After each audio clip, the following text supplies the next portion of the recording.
उत्तर प्रदेश की राजनीति में साल 2027 केवल एक चुनाव नहीं, बल्कि बहुजन समाज पार्टी और मायावती के लिए एक अस्तित्व की जंग बनकर उभरने वाला है।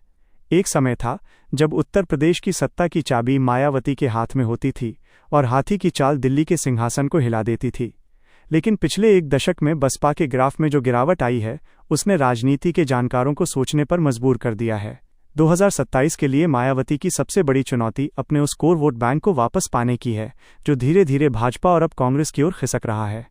मायावती ने स्पष्ट कर दिया है कि वो किसी भी बड़े गठबंधन का हिस्सा नहीं बनेंगी।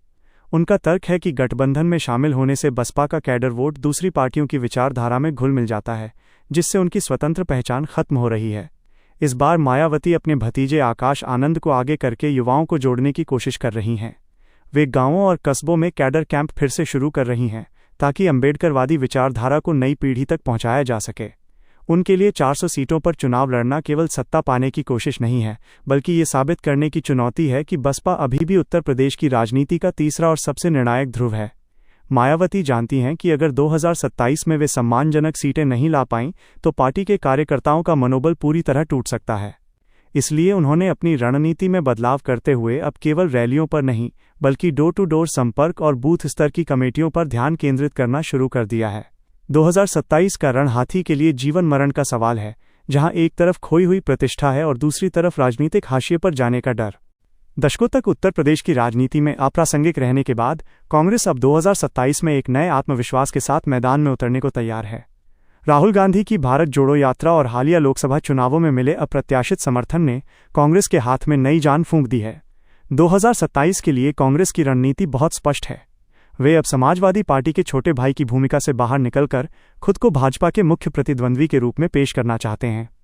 कांग्रेस ने जमीनी स्तर पर अपने संगठन को पुनर्जीवित करने के लिए संविधान रक्षक और न्याय यात्रा जैसे कार्यक्रमों की रूपरेखा तैयार की है। राहुल गांधी का संविधान बचाओ वाला नारा सीधे तौर पर बसपा के दलित मतदाताओं को अपनी ओर खींच रहा है, जो अब तक मायावती का सुरक्षित किला माना जाता था। कांग्रेस के रणनीतिकार जानते हैं कि जब तक वे उत्तर प्रदेश में दलित, मुस्लिम और पिछड़ों का एक त्रिकोणीय गठबंधन नहीं बना लेते, तब तक उनकी वापसी मुमकिन नहीं है।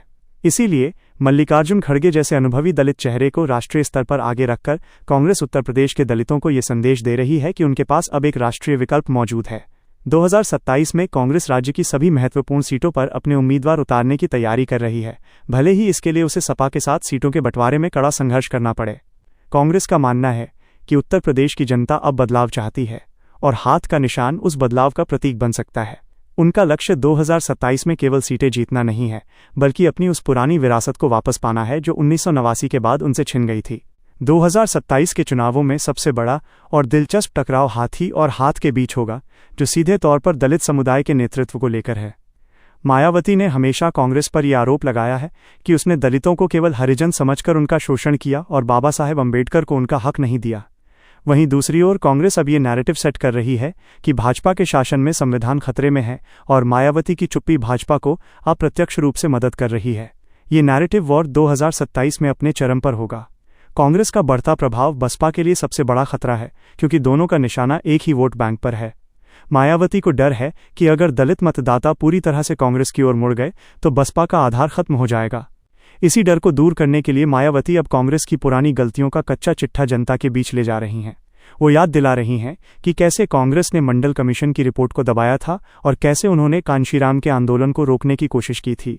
दूसरी तरफ राहुल गांधी और प्रियंका गांधी सीधे तौर पर दलित बस्तियों में जाकर ये संदेश दे रहे हैं कि कांग्रेस अब वो पुरानी पार्टी नहीं रही, बल्कि वो अब हक और हिस्सेदारी की बात करने वाली नई कांग्रेस है। 2027 का चुनाव ये तय करेगा कि उत्तर प्रदेश का दलित समाज अपनी राजनीतिक पहचान को बसपा के स्वतंत्र नेतृत्व के साथ जोड़कर रखना चाहता है, या फिर वो कांग्रेस के राष्ट्रीय विकल्प के साथ जाना पसंद करेगा। ये जंग इतनी तीखी होगी कि कई क्षेत्रों में भाजपा और सपा के बजाय मुकाबला सीधे हाथी और हाथ के बीच सिमट सकता है। जैसे जैसे 2027 की तारीख नजदीक आएगी, उत्तर प्रदेश के राजनीतिक गलियारों में गठबंधन के समीकरणों को लेकर भारी गहमागहमी देखने को मिलेगी। हालांकि फिलहाल मायावती एकला चलो के रास्ते पर हैं, लेकिन राजनीति के माहिर खिलाड़ी जानते हैं कि अंतिम समय में परिस्थितियां कुछ भी करा सकती हैं।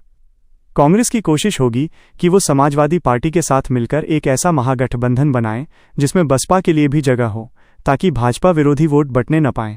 लेकिन मायावती के लिए सबसे बड़ी दुविधा यह है कि अगर वो गठबंधन में शामिल होती हैं तो उन्हें अपनी सीटों की संख्या कम करनी पड़ेगी, जो उनके कार्यकर्ताओं के मनोबल को गिरा सकता है। वहीं अगर वे अकेले लड़ती हैं तो त्रिकोणीय या चतुष्कोणीय मुकाबले में भाजपा को स्पष्ट बढ़त मिल सकती है। 2027 के चुनाव में अखिलेश राहुल की जोड़ी बनाम भाजपा की डबल इंजन सरकार के बीच मायावती खुद को कहां फिट करती हैं, यही इस चुनाव का सबसे बड़ा सस्पेंस होगा। यदि कांग्रेस और सपा का तालमेल बना रहता है तो मायावती के पास अपने कैडर को एकजुट रखने की बहुत बड़ी चुनौती होगी। इसके अलावा पश्चिमी उत्तर प्रदेश में जयंत चौधरी और चंद्रशेखर आजाद जैसे नए खिलाड़ियों के आने से समीकरण और भी जटिल हो गए हैं। कांग्रेस चाहती है कि वो इन छोटे दलों के साथ मिलकर बसपा को पूरी तरह अलग थलग कर दे। 2027 का परिणाम न केवल उत्तर प्रदेश की सत्ता तय करेगा, बल्कि यह भी तय करेगा कि आने वाले समय में राष्ट्रीय राजनीति में क्षेत्रीय दलों का दबदबा रहेगा या फिर कांग्रेस फिर से एक मजबूत राष्ट्रीय विकल्प के रूप में स्थापित हो जाएगी। कुल मिलाकर हाथी की चाल और हाथ की पकड़ के बीच का ये संघर्ष 2027 को भारत के इतिहास का सबसे निर्णायक विधानसभा चुनाव बना देगा। 27 का रणक्षेत्र केवल सत्ता का संघर्ष नहीं, बल्कि उत्तर प्रदेश की दो सबसे पुरानी राजनीतिक धाराओं हाथी और हाथ के बीच अपने वजूद को बचाए रखने की एक महापरीक्षा है। जहां एक तरफ मायावती के पास अपनी खोई हुई विरासत और दलित अस्मिता के उस गौरव को पुनः प्राप्त करने की चुनौती है जिसने कभी लखनऊ के सिंहासन पर कब्जा जमाया था, वहीं दूसरी ओर कांग्रेस के पास अपनी उन पुरानी जड़ों को फिर से सींचने का मौका है जो दशकों पहले इस राज्य की मिट्टी में गहरी हुआ करती थीं। राजनीति के इस बिसात पर हाथी अपनी गंभीर चाल और हाथ अपने नए उत्साह के साथ आमने सामने हैं। आने वाले समय में ये देखना वाकई दिलचस्प होगा कि क्या मायावती अपने अकेले लड़ने के फैसले से सबको चौंका पाएंगी या फिर कांग्रेस का बदलता स्वरूप उत्तर प्रदेश के राजनीतिक समीकरणों को पूरी तरह से बदल देगा। लेकिन चाहे जो भी हो, इस पूरे घटनाक्रम में सबसे बड़ा निर्णायक प्रदेश की वो जनता होगी जो अब खामोशी से हर दल की चाल को बारीकी से देख रही है।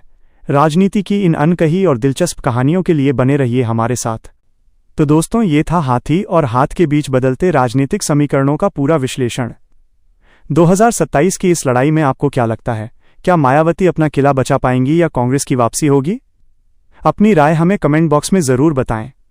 अगर आपको हमारा ये विशेष विश्लेषण और राजनीति नामा का ये एपिसोड पसंद आया हो तो इस वीडियो को लाइक करें और अपने दोस्तों के साथ शेयर करना न भूलें। राजनीति की ऐसी ही और भी अनकही और गहरी कहानियों को देखने के लिए हमारे चैनल यूनिक स्टोरी पॉइंट को अभी सब्सक्राइब करें और बेल आइकन ज़रूर दबाएं ताकि अगला अपडेट आपसे मिस ना हो। जुड़ने के लिए बहुत बहुत धन्यवाद।